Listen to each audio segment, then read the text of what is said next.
하나님 주신 말씀은 욥기 10장 3절과 4절 두 절의 말씀입니다. 욥기 10장 3절과 4절. 욥기 10장 3절과 4절 두 절의 말씀을 우리 한 목소리로 함께 봉독합니다. 주께서 주의 손으로 지으신 것을 학대하시며 멸하시고 악인의 꾀에 빛을 비추시기를 선히 여기시나이까. 주께도 육신의 눈이 있나이까. 주께서 사람처럼 보시나이까. 아멘. 오늘도 우리 주님과 함께 이 귀한 날 시작하시는 우리 모든 성도님들 하나님께서 하늘의 크신 은혜와 평화 가득 부어주시길 주님의 이름으로 간절히 기원합니다. 오늘 본문의 말씀 통해서 주께도 육신의 눈이 있나이까, 이런 제목으로 함께 은혜 나누도록 하겠습니다.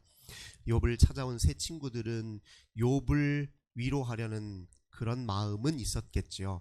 하지만 욥이 하는 하소연을 곰곰이 들어보니 자기 생각과 틀리니 못마땅했습니다.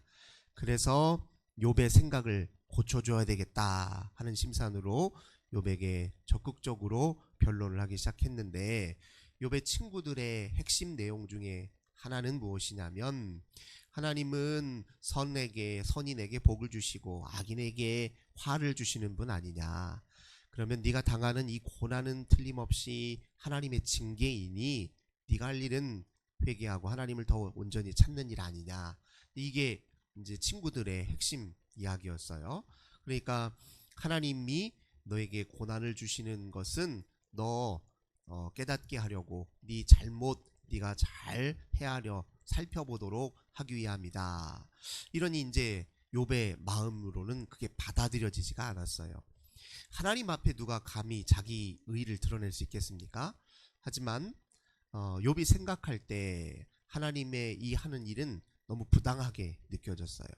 정작 욥의 세 친구들보다 욥이 훨씬 더 의롭고 경건하다. 욥기 1장에서 아예 처음부터 그렇게 욥을 소개하잖아요. 누구보다도 의롭고 경건하고 또 하나님을 예배함에 있어서 철저한 사람이었잖아요. 그러니까 욥의 입장에서도 쉽게 받아들여지지 않았던 것입니다. 그래서 욥은 이렇게 항변을 해요. 9절을 또 다시 보겠습니다. 욥기 9장입니다. 9장을 다시 보면 이렇게 말합니다. 22절입니다. 9장 22절. 일이 다 같은 것이라. 그러므로 나는 말하기를 하나님이 온전한 자나 악한 자나 멸망시키신다. 욥이 생각할 때 하나님은 온전한 자에게도 화를 주신다는 거예요. 친구들은 그럴 리는 없다. 하나님은 온전한 자에게 화를 주실 리 없다. 근데 욥은 자기가 지금 이 큰 괴로움 속에서 느끼기에 하나님은 온전한 자에게도 화를 주신다. 지금 이렇게 이야기합니다. 물론 이제 복과 화가 다 하나님에게서 온다라고 하는 그 고백 자체는 우리한테 유의미합니다. 하나님에게서 복도 화도 다 하나님에게서 온다. 이것이 무엇을 의미하냐면 아무리 큰 화도 하나님의 통제 안에 있다는 거예요. 이건 좋은 일이에요. 우리로서는 화라고 느껴지는 그 일조차도 하나님의 통제와 지배 속에 있다라고 생각을 해야 돼요. 실제로 그렇습니다. 욥이 고난을 당할 때 하나님이 사단에게 욥을 치도록 허용하신 거예요. 허용하셨지만 하나님이 컨트롤하십니다. 예를 들면 욥의 생명은 해하지 마라. 이건 사탄이 할 수 있는 일이 아니에요. 하나님이 그렇게 말하셨는데 사탄은 그걸 어길 수도 없고 욥의 생명을 빼앗을 수도 없습니다. 그 말은 화조차도 하나님이 통제하신다는 뜻이에요. 그러니 이제 우리가 인생에서 당하는 재앙과 같이 느껴지는 그 일조차도 선하신 하나님의 통제 안에 있다라고 믿어야 그게 진실이고 그게 또 우리에게 희망이 될 수 있는 것입니다. 화는 하나님이 아닌 다른 완전히 사단이 주권을 가지고 행사한다? 그럼 하나님과 사탄이 대등하다고 여기는 것과 똑같아요. 이제 기독교 신앙이나 성서의 하나님 신앙으로는 받아들일 수 없습니다. 세상에 유일하게 만유를 통치하시는 분은 하나님 한 분뿐이에요. 그 앞에 누구도 하나님의 뜻을 거슬러서 하나님이 하시려는 일을 의도적으로 작정하고 그걸 폐기하거나 가로막을 수 있는 사람은 없죠. 그런 존재는 있을 수 없습니다. 그러니 복도 화도 하나님에게서 온다라는 말은 뒤집어 말하면 우리에게 희망이 될 수 있어요. 근데 어쨌든 욥이 생각하기에는 온전한 자에게도 화는 온다는 거예요. 자기가 그 산 증인이죠.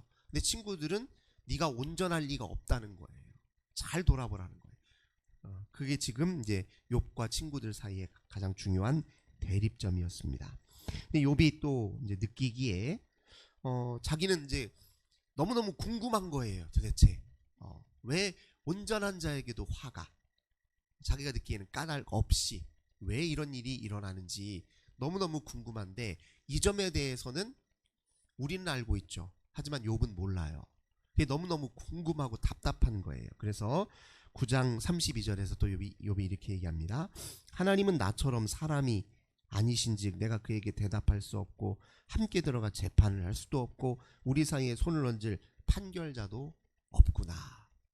욥에게는 이게 답답한 상황에 하나님이 명쾌하게 나한테 답을 안 해주시는 거예요. 근데 신앙생활 하면서도 우리가 느끼는 바지만 명쾌하게 답을 얻을 수 없을 때가 있고 많아요. 실제로도. 그러니까 이런 상황 속에서도 우리가 하나님 앞에 주님을 전적으로 신뢰할 수 있느냐, 믿음의 마음, 신뢰의 마음을 드릴 수 있느냐 없느냐, 이게 항상 우리의 가장 중요한 숙제입니다. 이 숙제 앞에 섰던 신앙의 인물들이 많죠.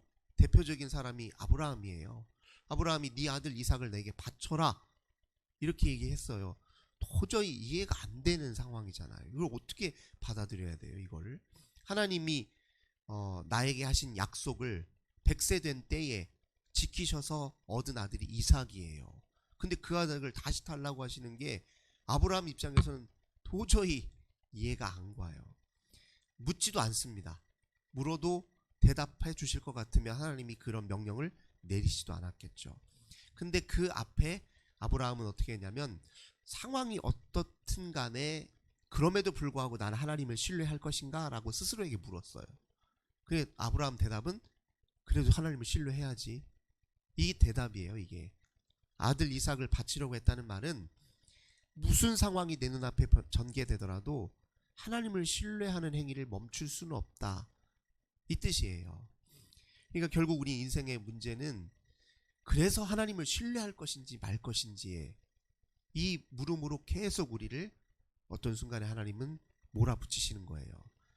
그래서 처음에 말씀드린 것처럼 욥도 자기 가진 거 다 빼앗겼잖아요. 자식들, 가진 재산 다 빼앗겼는데 그 순간에도 너는 하나님을 신뢰할 것이냐 이렇게 물으시는 거예요. 네가 극도의 극단의 고통, 그냥 죽고 싶다는 생각이 들 정도, 그런 생각밖에 안 들 정도로 극단의 고통의 상황에서도 너는 나를 신뢰할 것이냐, 이 물음으로 계속 몰아붙이신다는 거죠. 근데 욥이 이 상황에서 왜 하나님 도대체 온전한 사람에게 이런 화를 허용하시는지 하나님 대답이 없고 답답한 상황이란 말이에요. 그런 상황 속에서 욥이 하나님과 지금 씨름하는 내용을 계속하고 있습니다. 그리고 오늘 10장 2절과 3절에 욥은 또 이런 의구심이 들었어요. 주께서 주의 손으로 지으신 것을 학대하시며 멸시하시고 악인의 꾀에 빛을 비추시기를 선히 여기시나이까? 주께도 육신에 눈이 있나이까? 주께서 사람처럼 보시나이까? 이게 무슨 뜻이냐면 하나님 우리 사람처럼 구십니까? 이런 뜻이에요. 하나님 내 친구들이 얘기하는 것처럼 하나님 정말 그렇게 행하시는 겁니까? 내 친구들이 말하고 주변 사람들이 이야기하는 것처럼 그런 사람들 수준에서 정말 하나님께서 사람을 대하시고 세상을 통치하시는 겁니까? 근데 이렇게 이제 항변하듯이 따져 묻는 거예요. 그건 아닐 거라고 하는 것도 욥이 생각하고 있지만 답답하니까 하나님 정말 사람처럼 구시는 겁니까? 이렇게 물어요. 근데 이 물음은 우리 스스로를 되돌아보게 하는 물음이에요. 우리가 때로 하나님을 자기 식대로 재단하는 경우가 있어요. 하나님의 뜻이 여기에 있어, 하나님은 이런 분이야 라고 그렇게 스스로 내 식대로 하나님을 정의 내리고 내 식대로 하나님을 생각하는 경우가 있는데 조심하라는 그런 숨은 메시지를 담고 있습니다. 우리는 내가 만든 하나님을 섬기는 사람이 아니에요. 성경이 말씀하고 예수 그리스도께서 계시한 하나님을 믿고 의지하는 사람들이지 내 식대로의 하나님을 믿는 게 아니에요. 그래서 내가 하나님이 지금 이러이러한 분이시고 이러이러한 일을 하셨다라고 스스로 드는 생각을 늘 하나님의 말씀 앞에 내려놓을 필요가 있습니다. 우리가 궁극적으로 욥기에서 제기하는 하나님은 인간의 언어로 해명이 안 되는 분이다 라는 이런 관점을 욥기가 가지고 있어요. 즉 하나님은 언어로 담을 수가 없어요. 우리의 생각과 우리의 말로 담을 수 없는 분이에요. 신비의 영역이 있습니다.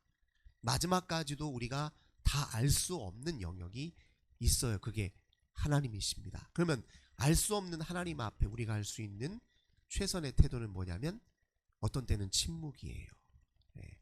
이렇게 저렇게 내 식대로 막 해명하고 설명하려고 들지 말고 그 앞에서는 차라리 침묵으로 대신에 하나님을 신뢰하는 마음으로 기다리고 수용하고 겸손히 그 앞에 침묵하며 하나님이 내게 보여주시고 말씀하시고 들려주시기를 기다리는 자세가 우리가 신비의 하나님 앞에 취할 자세라는 것을 오늘 욥의 이 말을 통해서 우리가 다시 한번 확인하게 됩니다.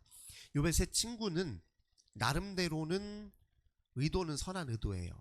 하지만 자기들이 말하고 있는 하나님, 자기들이 생각하고 있는 하나님 속에 가두고 있어요. 하나님은 아까 말한 대로 온전한 자에게는 복을 주시고 악인에게는 화를 주신다. 이게 그들의 단순한 논리예요. 그러니까 욥에 대해서 너도 틀림없이 잘못한 게 있으니까 하나님이 화를 주신 것이다. 근데 우리는 알잖아요. 그게 아니라는 걸. 그러니 그런 식의 하나님에 대한 관념과 생각 속에 갇혀 살기이기 때문에 욥과 같은 사람들에게 도리어 상처를 주는 일을 하게 된다는 거죠. 이제 우리가 이제 조심해야 될 게 그런 때잖아요. 큰 재해를 맞아서 정말 갑작스럽게 목숨을 잃은 사람들, 그런 사람들에 대해서 저거 하나님의 심판이야 이렇게 말할 때가 있어요. 근데 조심해야 된다는 거예요. 욥의 세 친구하고 똑같이 말하는 거예요. 그게 하나님의 심판인지 아닌지 내가 어떻게 알아요? 모르는 거예요. 그렇게 안다는 식으로 단정적으로 말하는 건 내가 하나님의 위치에 마치 있는 것처럼 교만하게 구는 행동입니다. 그래서 그런 순간들을 굉장히 조심해야 된다라는 것을 욥기가 말해줍니다. 신학적으로 말하자면 욥기는 신명기적 사고를 조심하라는 뜻이에요. 신명기적 사고는 뭐냐면 하나님 앞에 잘하면 복받고 하나님 앞에 못하면 화를 당하고 재앙을 당한다. 이 단순한 논리, 이걸 견지하는 순간 무슨 일이 벌어지냐면 내게 아무 일도 일어나지 않으면 교만해지고 무슨 일이 생기면 스스로 자기 자신을 저주하고 이런 일들이 반복될 수 있고요. 하나님의 의롭고 선하시고 또 모든 상황을 신묘막측한 방식으로 통치하시는 하나님을 단순화시키고 의인화시키는 사람처럼 대하는 자기 수준으로 깎아내려버리는 이런 우를 범할 수가 있다는 게 바로 욥기의 이제 한결같은 이야기입니다. 그러니까 욥은 어떤 의미에서 보면 우리가 이 땅에 살면서 가질 여러 의구심들을 지금 욥의 입을 통해 다 제기하고 있는 거예요. 근데 우리가 알고 있는 것처럼 욥의 입장에서는 이런 의구심을 갖는 게 당연한 일인지 모르겠어요. 그런 의구심조차 하나님은 허용하시는 분입니다. 왜냐하면 우리가 결론을 아는 것처럼 하나님이 욥을 다 수용하시고 승인하셔서 어루만지시면서 다 회복시켜 주시잖아요. 그 이야기는 뭐냐면 욥이 하나님을 향해서 갖는 그 모든 의문이 신뢰의 몸부림이라는 것을 인정해 주셨기 때문에 그래요. 우리가 하나님과 씨름할 때도요, 좋은 방향의 씨름이 있고 파괴적인 방향의 씨름이 있어요. 그냥 완전히 끝장내기 위해서 그냥 싸우려 드는 것, 너도 죽고 나도 죽자, 이건 부정적 의미의 씨름이잖아요. 근데 어떻게든 하나님을 이해하고 더 신뢰해 보려고 고군분투하면서 의구심이 들어도 하나님 앞에 항변하고 기도하고 토로하고 또 넘어졌다가 또 다시 일어나서 어떻게든 하나님을 신뢰하고 더 의지하려고 몸부림치는 과정에서의 실패와 좌절, 넘어짐, 이건 우리한테 좋은 거라는 거예요. 어떻게 신앙이 365일 24시간 내내 온전하고 아름다울 수 있습니까? 그건 인간으로서는 불가능한 일이잖아요. 하지만 넘어지고 좌절하고 또 엉뚱한 생각을 품고 하나님을 오해하기도 하고 곡해하기도 하고, 하지만 그럼에도 불구하고 내가 하나님을 더 신뢰하려는 몸부림의 과정 속에서 그렇게 하면 하나님이 그걸 오히려 귀히 여기신다는 거예요. 그러니까 젊은 시절에 우리 자녀들이 참 방황할 때가 있어요. 그런데 우리 젊은이들이 어떤 때는 의도적으로 나 교회 나가기 싫어요, 예배 드리기 싫습니다, 당분간 좀 내버려 두세요 하는 것도, 그게 좋은 방향의 몸부림이면 때가 되면 다 하나님이 돌아오게 하십니다. 네. 그런데 이제 의도적으로 하나님을 정말 거스려서 아예 그냥 부정하고 하나님을 부정하고 존재 자체를 부정하고 다시는 내가 하나님을 찾지도 구하지도 생각하지도 않겠다, 이런 방식의 만약에 마음가짐이라면 그거는 이제 위험할 수 있어요. 하지만 나도 하나님이 계신다는 건 아는데, 근데 도저히 내가 수용하고 납득되지 않는 부분이 있어서 나 지금 예배 드리는 게 불편하다 하는 그년 자녀들은 하나님이 기회를 주셔서 반드시 돌아오게 하십니다. 근데 욥의 몸부림은 긍정적 방향의 몸부림이라는 거예요.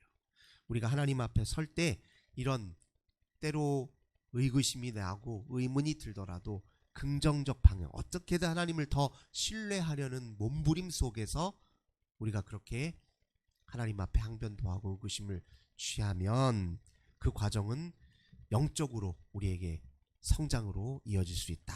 우리 다시 한번 이렇게 욥의 이야기를 통해서 확인하게 됩니다. 그러나 평소 우리의 인생 속에서 이런 욥과 같은 일이 늘 있는 건 또 아니에요.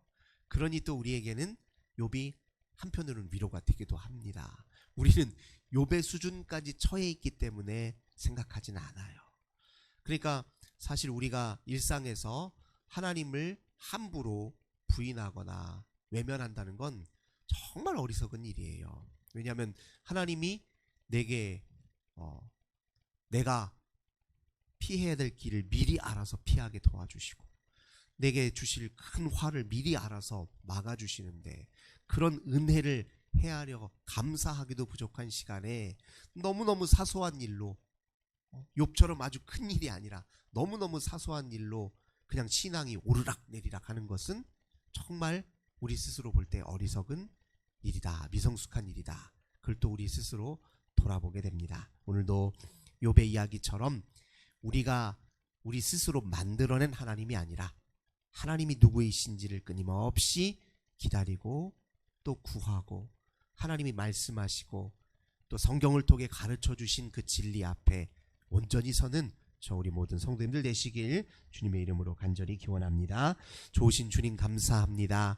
우리는 욥의 이야기를 통해 우리의 신앙을 끊임없이 점검합니다. 하나님, 인생은 우리가 생각하는 것처럼 전개되지 않을 때가 많고 우리의 예측과 다른 것도 있고 우리 눈에 당장에 이해가 되지 않는 일들도 끊임없이 일어납니다. 그럼에도 불구하고 우리는 하나님을 전적으로 신뢰할 것인지 늘 스스로에게 되묻고 모든 우리 내면의 갈등과 또 때로 의구심을 하나님을 더 온전히 신뢰하기 위한 방편으로 삼을 수 있는 저희들 되게 하옵소서. 주 예수님의 이름으로 간절히 기도드립니다. 아멘. 오늘도 우리 환우들을 위해서, 가정의 자녀들을 위해서, 나라와 민족과 교회를 위해서 함께 기도합시다. 주님 감사합니다. 기도하도록 저희들을 이끄시는 애 감사합니다. 기도하라 저희들을 부르셨으니 저희들 기도할 때 성령님 임하소서 우리를 주의 손으로 붙잡아 주시고 우리 마음의 무거운 짐을 벗겨주시고 우리 마음의 어둠을 물리쳐 주시고